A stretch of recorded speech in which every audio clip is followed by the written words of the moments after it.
are you really hearing from female voters that they're afraid to tell their spouses who they're voting for?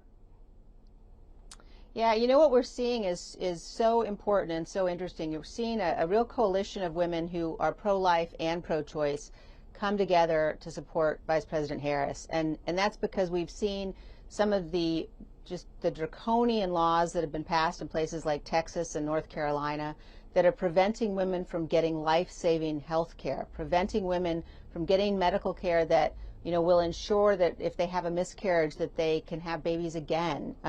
Just fundamentally a set of circumstances that can't be maintained. And so you have a growing coalition supporting Vice President Harris. You certainly have had many Republicans who are speaking out to endorse her, which again is unprecedented.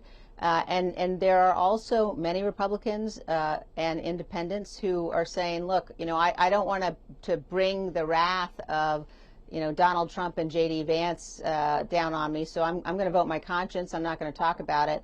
And we obviously encourage that. Your vote is a secret vote. You should do what you know is right. And I think you're going to have, frankly, a lot of men and women who will go into the voting booth and will vote their conscience, will vote for Vice President Harris. They may not ever say anything publicly, but the results will speak for themselves. It's an interesting coalition you're talking about in terms of the pro-life movement and where we are now. And you're talking about a coalition here.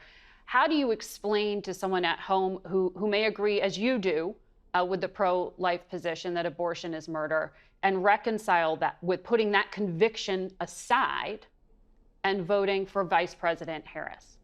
How did you do that? Yeah, I don't think it's about putting convictions aside. I think it's about looking at the reality on the ground of what's happened since Roe was overturned. And again, when you have a place like Texas where women need life-saving care, perhaps it's a woman who's had a miscarriage and she may be bleeding out and she cannot get a DNC. She can't get the care that she needs because there's concern that maybe that care has been criminalized. And, you have a situation also in Texas where the Attorney General is suing. Literally, he's suing so that he can see the medical records of women who have sought abortions. And this is coming from people who support Donald Trump, and Donald Trump won't let anybody see his own medical records.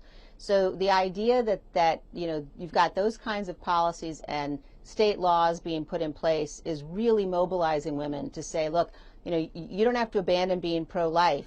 But this kind of circumstance, this kind of really abhorrent situation where women can't get medical care they need, that just can't go on.